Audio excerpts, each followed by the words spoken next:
Welcome to the GLAMMONS MOOC. The GLAMMONS project is a European collaboration dedicated to reimagining galleries, libraries, archives, and museums as commons-oriented institutions. This course explores how GLAM institutions can operate as cultural commons. We'll examine how these institutions are transforming from traditional, hierarchical models to inclusive, participatory platforms of shared cultural stewardship.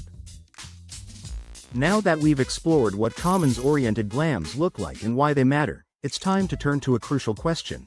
How can these initiatives sustain themselves financially? In our second module, we'll dive into the diverse funding models that support cultural commons and commons-oriented GLAM work, looking closely at how they balance financial needs with values of autonomy, participation, and collective stewardship. Let's explore what it takes to keep these shared cultural spaces alive and thriving. The financial sustainability of GLAM institutions is essential to their long-term survival and resilience, and thus a central concern of EU cultural policy. Yet while much attention is paid to major institutions, we still know too little about how smaller, community-run initiatives manage to sustain themselves, not just financially, but in terms of time, space, and care. These grassroots GLAMs often operate with minimal resources, especially in rural areas where private funding is scarce and institutional support is limited. Unlike their larger counterparts, they frequently lack access to funding networks, professional fundraising skills, or the capacity to diversify income streams. Still, they play a vital role in preserving and producing cultural value from the ground up. Our research focuses on these community-run cultural spaces to explore how self-organized groups build and maintain shared cultural resources. So, how can cultural commons secure funding without compromising their autonomy? And what financial models are compatible with the values of commoning? These are the questions at the heart of our inquiry. These are the key questions we aim to answer. In our research, we found that unlike in publicly funded or private institutions, these commoning initiatives rely on volunteer work, donations, and in-kind support such as gifts.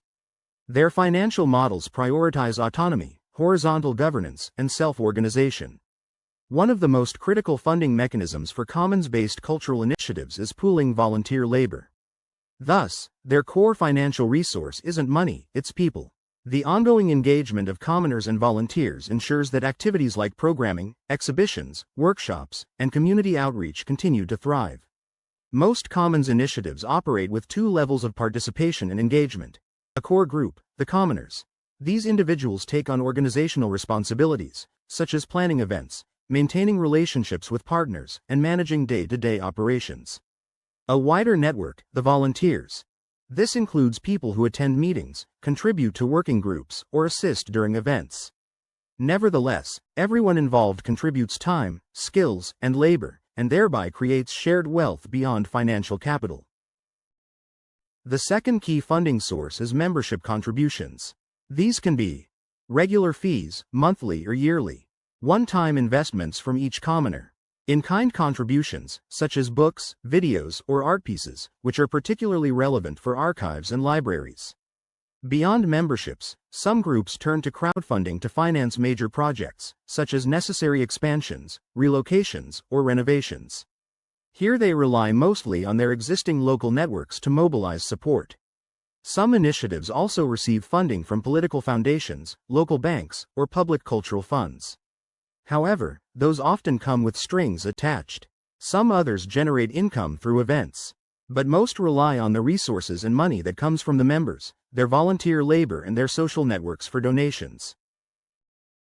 We observe a mode of self-financing emerging within commons initiatives, one that responds closely to their specific needs, yet remains largely absent from both research and cultural policy discussions. When current cultural policy debates refer to the mixed economy of GLAMs, the focus is typically on public and private funding streams. Meanwhile, recent EU policy reports emphasize equity and debt-based financial instruments as key tools for supporting GLAMs. What's missing, however, is serious consideration of community-based financing models, those rooted in mutual support, solidarity, and collective ownership, and that are highlighted with red in the self-finance column. Some commons initiatives have accessed public funding, but often at a cost. These funds frequently come with conditions that push organizations toward professionalization, requiring them to adopt formal business structures and expand administrative capacities. While this can offer a degree of stability, it may also clash with the core principles of commons-based governance, which center on self-organization, mutual aid, and horizontal decision-making. The bureaucratic demands of public funding, especially around reporting and compliance, can be overwhelming for small, volunteer-driven groups. For many commoners, preserving financial and organizational autonomy is a key priority. Some navigate this by choosing informal legal structures that allow for flexibility and self-governance, while others register as nonprofits or civic associations to access tax-deductible donations and build trust with funders. However, not all initiatives pursue legal recognition. Many fear that formalization could erode the very practices and relationships that make the commons work. This raises urgent questions. How can commons initiatives balance the need for financial security with their commitment to autonomy?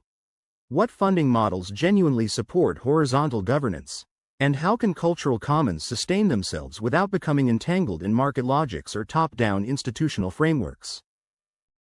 Financial practices for commoning activities are rarely researched.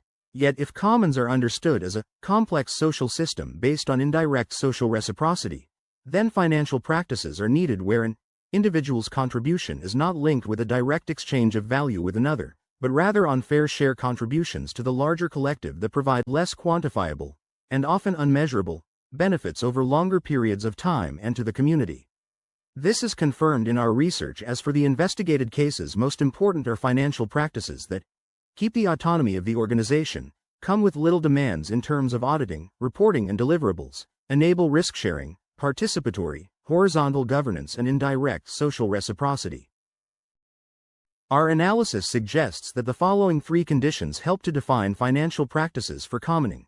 Autonomy is key for commons. They need the freedom to make decisions, set their own rules, and organize their activities without outside interference. But many funding models come with strings attached, like requirements to professionalize, generate revenue, or even commercialize their work. Financial instruments like loans, equity, or investment funds often expect financial returns, which can undermine a common's independence and force them to operate more like businesses than community-driven initiatives. Non-reciprocal sharing is another essential principle. In commons, people contribute time, skills, or resources without expecting something in return. But many mainstream funding models, like debt and equity financing, don't fit this approach. More suitable alternatives include membership contributions, public grants, and donation-based crowdfunding, where contributions support the collective rather than demanding direct payback. While some crowdfunding models offer rewards, donation-based campaigns keep the focus on community-driven support. Horizontal governance is all about shared decision-making. In a commons, financial practices should support self-regulation and participation. Community shares and membership contributions are great examples because they give people a say in how the organization is run. In contrast, crowdfunding doesn't usually come with decision rights, and while grants can be helpful, they often don't reinforce participatory governance. So, when we think about financing commons, we need to ask, do these funding models support autonomy, reciprocity, and shared governance? If not, they might be pushing commons toward market-driven approaches that don't align with their core values. When we consider the core principles of commoning, autonomy, non-reciprocal sharing, and horizontal governance, it becomes clear that some financial practices align more naturally with these values than others. Community shares and membership contributions are particularly well suited. They help maintain autonomy, invite contributions without expecting direct returns, and give members a voice in decision-making processes. Volunteer labor also plays a crucial role in many commons initiatives, though it doesn't always reinforce horizontal governance, especially in traditional GLAM settings, where volunteers often serve only in auxiliary roles without any real influence on institutional decisions. In contrast, dominant funding models in cultural policy, such as project-based grants or subsidies, often sit uneasily with commoning practices. More recently promoted instruments like equity and debt financing are even less compatible, as they tend to introduce return on investment pressures, promote commodification, and disregard the need for collective self-governance. While community-based funding is most closely aligned with commons values, other financial models could potentially be adapted to support them, if redesigned with these principles in mind. Unfortunately, such alternatives are rarely explored in policy frameworks and remain largely untapped in practice. Our research on GLAMMONS reveals key insights. They rely heavily on volunteer labor from their communities. Their funding comes primarily from membership contributions and crowdfunding, which support self-organization, shared risk-taking, and indirect reciprocity, helping sustain commoning practices. Most are too small to have dedicated staff or fundraising specialists. Many intentionally avoid formal legal structures, limiting their ability to accept grants or donations but ensuring that any funds raised go directly into commoning activities. Autonomy is a priority. They often reject funding that could interfere with horizontal decision-making, structural independence, or the values of indirect reciprocity. Overall, there's still a major gap in policy. We need better frameworks at different levels to create environments where commoning can truly thrive. Considering that there are, for example, more than 500,000 archives and 65,000 libraries across the EU 27 member states, smaller organizations provide an underexplored research area that could contribute new ideas, understandings, and perspectives into the cultural heritage debates and challenge existing assumptions and narratives. Thank you for joining us in this course on cultural commons and the future of GLAMs. Learn more exploring our other resources like the GLAMMONS podcast and visit our website. You can also follow us on our social media channels for the project updates, case studies, and opportunities to engage.